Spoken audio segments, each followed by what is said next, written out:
Good afternoon, everybody. Judy Maggio with Decibel, and I think we are at the very busiest place in town right now, El Patio Restaurant. I'm here with David Joseph, longtime owner, and we found out yesterday that El Patio, after 65 years in business, 65 David? years, yes, 65 wonderful years. You guys are shutting down in August, right? In August 9th. Looking forward to retirement-ish. Looking forward mostly to the second half of our lives. Yeah. Me, Roseanne, and Renee, and a lot of these other guys. Your two sisters who also help you. Renee's back behind here. Yes. Say hi. So, those of us who've been in Austin for a long, long time, this is a very special place, especially if you went to the University of Texas. Absolutely. Talk about the legacy here, because I know with the university, I know the frat guys used to come in here in the 70s. My husband was one of them. I know that Daryl Royal was a regular. Talk about the history with the university. God, you know, opening the doors back in 1954, things were hard back then. So it was tough. Dad was open 7 days a week till 2 and 3 o'clock in the morning. And basically, day business was okay, but it was mostly the night business. We were just busy. This and Dirty's were the places to go late at night. Oh, absolutely, they were. Oh my gosh, yes. And it's funny because some of the guys, I won't say who, but would come in. They'd had a little bit too much to drink, and either here or at Dirty's, we'd sober them up, and off they would go. And sometimes they would cause a ruckus, and really, it's amazing. But they would actually come back because these were true gentlemen back then. They would come back the next day and they would apologize either to mom or to dad profusely and saying, "I'll never do it again." And a week later, they'd be back doing it again. But it's okay, and that's what made El Patio. So your parents started the restaurant in 1954? Yes, January 5th, yes. And you're of Lebanese descent. We have Lebanese descent. But the food is Mexican. It is Mexican. How did that happen? Go figure, right?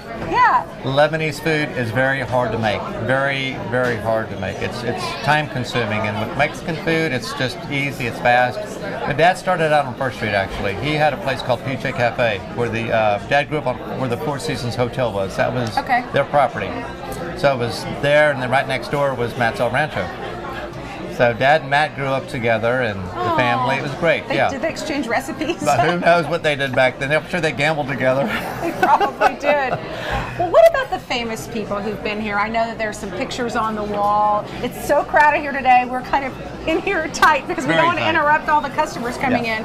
But talk about some of the famous people who've dined here and special in your heart. Coach Royal will always Daryl Royal. Coach Royal, yes, Coach, absolutely. A gentleman of gentlemen. He taught me a lot. He taught me a lot of how to be a gentleman, how to act like you've been there before. Yeah. Right. And he was always so friendly when people would approach him for autographs. He never turned down an autograph, and you know he'd be in mid-strike of a bite, and hey coach, can we have an autograph? He'd put it down, and he'd sign, and sometimes they, come on, let me go meet your family. Well, his food would get cold, or he'd come back from the gentleman's room and, hey coach, and he'd sit and talk for a few minutes, and sometimes he'd come in by himself, and David, put somebody with me, and that was really cool because I would go up and say, hey, Coach Royal wants you to sit with them, and they're just like, oh my gosh, legacy. And Lady Bird and Walter Cronkite also Lady Bird, in here Walter at times. Cronkite, Coach Akers, dear friend of ours too. Fred Akers, yes, beautiful man, absolutely, and his wife. Earl Campbell, you know, didn't you go to his wedding? No, I did not, but I was invited. You were invited to his wedding. I got stuck here. Okay. Well, so that's a good transition into why close. Why close? Because we've been doing a series of reports on iconic Austin places that are worried about having to shut down because of rising rents, or just are shutting down because it's time. And it's sad for those of us who've lived here a long time. So it is.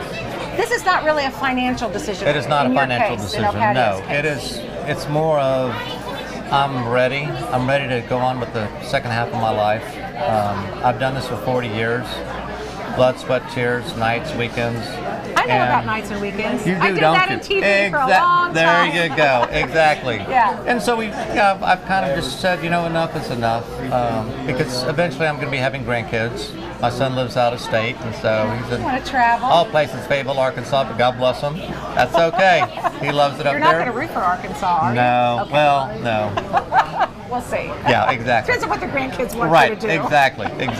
So no, this is really is our choice. We've had great landlords for 65 years, and they were sad to see us go. But there's a time for everything, and we're at the top of our game. Yeah. And I want to keep it that way. And a lot of thanks to the city of Austin, to the people, even surrounding areas, and even those that have moved away from across the United States. I mean, I've had a lady call me from Fayetteville, Arkansas this morning crying, North Carolina, LA area, everywhere. They're calling me and just saying thank you, and sharing great memories. That's the thing, that everybody with these iconic places in Austin, we all associate our childhood or our college years or being here with our parents, Right. whatever it is. So I'm wondering, what are you going to miss the most about shutting the doors here on August 9th? My customers, absolutely my customers. They're a very special part of my life. Again, I started here when I was a child. My elder customers know me so well that they know when I've had a bad day, and they cheer me up or whatever. But it's amazing what we've had here, the love, and for the older places like Thregios and Cisco and the Frisco. The Frisco shop, yeah. The Frisco shop, yeah. The iconic places too. I understand now. I understand what they've gone through, and their lines, and now you see lines of appreciation saying, "Thank you for being here," and "Thank you for when I was a kid." All the wonderful stories. You're going to have long lines until August 9th. Yes, I mean, we will. I can't believe how many people here. Yes, I can, because this is iconic Austin. It is iconic Austin, absolutely. And again, the old highway used to run through here. The trolley car was up and down the street. I mean, this building has seen so much. It's seen so many wonderful people, and if these walls could talk, there would be some wonderful, wonderful stories. Yeah. Absolutely. So, on my final question, what is your favorite thing on the menu? And double question, what's the deal with the saltines? Oh my God, double questions, double jeopardy. Double jeopardy. Exactly. Final question, double jeopardy. Question, right. So, I don't know, the favorite thing on is the David special. And what is that? So it's 2 tacos with queso on top. Of course, the queso. Of course. 2 cheese enchiladas with rice and beans. And it's wonderful. It's a piece of heaven, for sure. As far as the cracker situation. Yeah, because I remember getting saltines with queso going, what? I know, actually. And that's funny because people would walk in and they would say, "What, you're serving crackers? How weird." And I'm like, just try it. If you It's actually good. It is. And I say, try it. If you don't like it, leave. Probably less That's okay. fattening, too. Absolutely, it is. But it was fun because back in the day, the kids didn't have very much money. And so we used to serve chips on the table, and they would come in and they would start eating chips and get filled up on chips, and we weren't making very much money. And they'd go to a dirty table and they'd pick the chips off, and it was great. But that just shows you what Austin was back then. I mean, a dime really was a dime back then. And so Dad kind of wised up and started putting crackers on the table, and lo and behold, we stayed with crackers up until probably 1996, I think.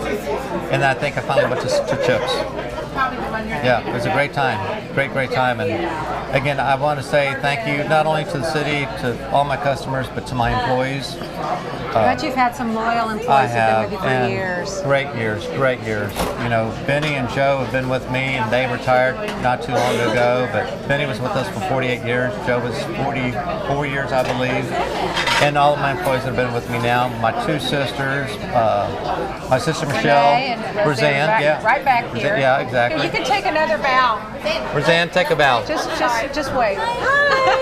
Renee and Roseanne, David's sisters, who keep this place going. Yes.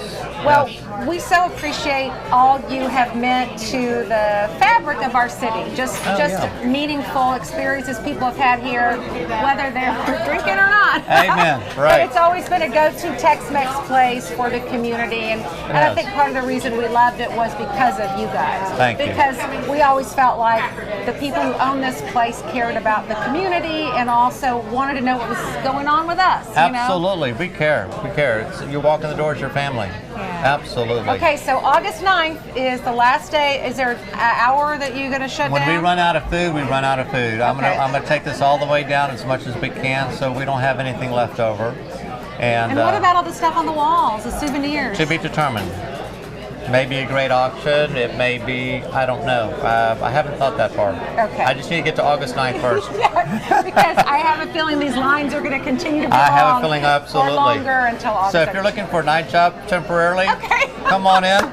I'll do my shift at KLRU, then come. There you go. Slash some hash. It's right down the street. Absolutely. Yeah, they got the tortillas. And you get to eat for free. And I get to eat for free. There you go. I feel my waistline growing as we speak. David, thank you so much. Thank you so much. And we appreciate all of you tuning in and giving us a little bit of your afternoon. And don't forget, August 9th, last day for another iconic Austin restaurant, El Patio. Make it a good day. Thank you.